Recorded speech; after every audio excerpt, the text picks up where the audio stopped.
ഇന്നത്തെ പല ദൈവമക്കളും നേരിടുന്ന ഒരു പ്രധാനപ്പെട്ട വിഷയത്തെക്കുറിച്ച് ദൈവവചനത്തിൽ നിന്ന് സംസാരിക്കാനാണ് കർത്താവിൽ ആഗ്രഹിക്കുന്നത്. ഹഗായി പ്രവാചകൻ്റെ പുസ്തകം 1-ാം അധ്യായം 5-ാമത്തെ വാക്യത്തിൽ പ്രവാചകൻ ജനത്തോട് ആവശ്യപ്പെടുന്നത്, നിങ്ങളുടെ വഴികളെ വിചാരിച്ചു നോക്കുവീൻ. നിങ്ങൾ വളരെ വിതച്ചിട്ടും അല്പമേ കൊണ്ടുവരുന്നുള്ളൂ, ഭക്ഷിച്ചിട്ടും പൂർത്തി വരുന്നില്ല, പാനം ചെയ്തിട്ടും തൃപ്തി വരുന്നില്ല, വസ്ത്രം ധരിച്ചിട്ടും കുളിര് മാറുന്നില്ല. കൂലിക്കാരൻ ഓട്ടസഞ്ചിയിൽ ഇടുവാൻ കൂലി വാങ്ങുന്നു. പുറകോട്ട് തിരിഞ്ഞു നോക്കുവാൻ പ്രവാചകൻ ആവശ്യപ്പെടുന്നു.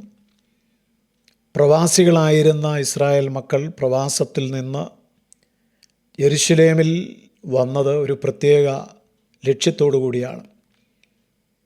ദൈവത്തിൻ്റെ ആലയം പണിയണം, ദൈവമഹത്വം അവർക്ക് കാണണം. ദൈവം കൊടുത്ത കാഴ്ചപ്പാടനുസരിച്ച് ആ ലക്ഷ്യം പൂർത്തീകരിക്കാനായിട്ട് ഉത്സാഹം ഉള്ളവരായി ഇറങ്ങി വന്നവരാണ് ഇസ്രായേൽ മക്കൾ. തുടക്കമൊക്കെ നന്നായിരുന്നു, വളരെ ഗംഭീരമായിരുന്നു.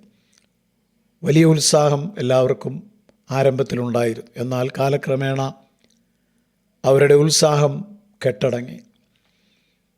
പല എതിർപ്പുകൾ അവർക്കുണ്ടായതുകൊണ്ട് അവർ മടുത്തുപോയി.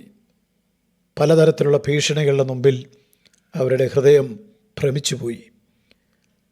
അവർ മനസ്സുകൊണ്ട് മടുത്തപ്പോൾ ആലയത്തിൻ്റെ കാര്യം മറന്നിട്ട് അവർ അവരുടേതായ ജീവിതം കെട്ടിപ്പണിയുവാൻ ആരംഭം കുറിച്ചു.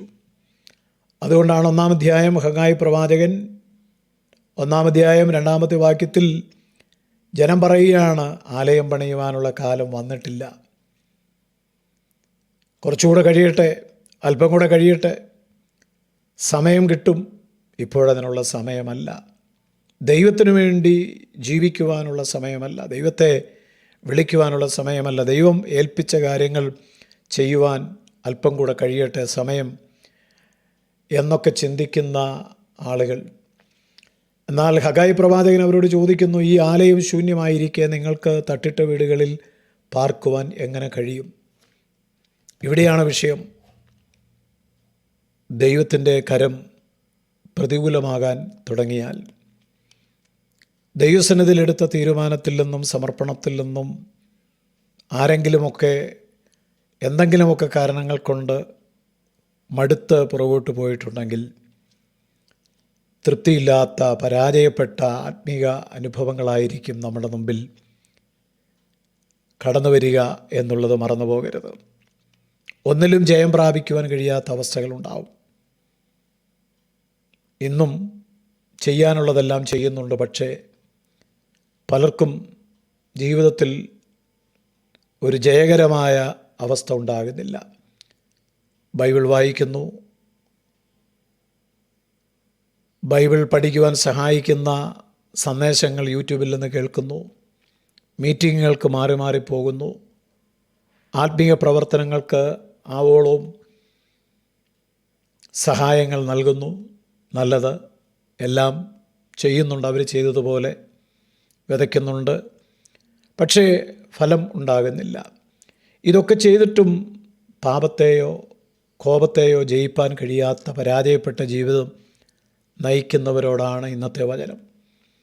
മക്കളോടും ഭാര്യയോടും മറ്റുള്ളവരോടുമൊക്കെ സംസാരിക്കുമ്പോൾ വലിയ വലിയ പാരമ്പര്യങ്ങൾ പറയുവാനുള്ള ആളുകൾക്ക് പോലും കോപത്തെ നിയന്ത്രിപ്പാൻ കഴിയാതെ പോകുന്നു.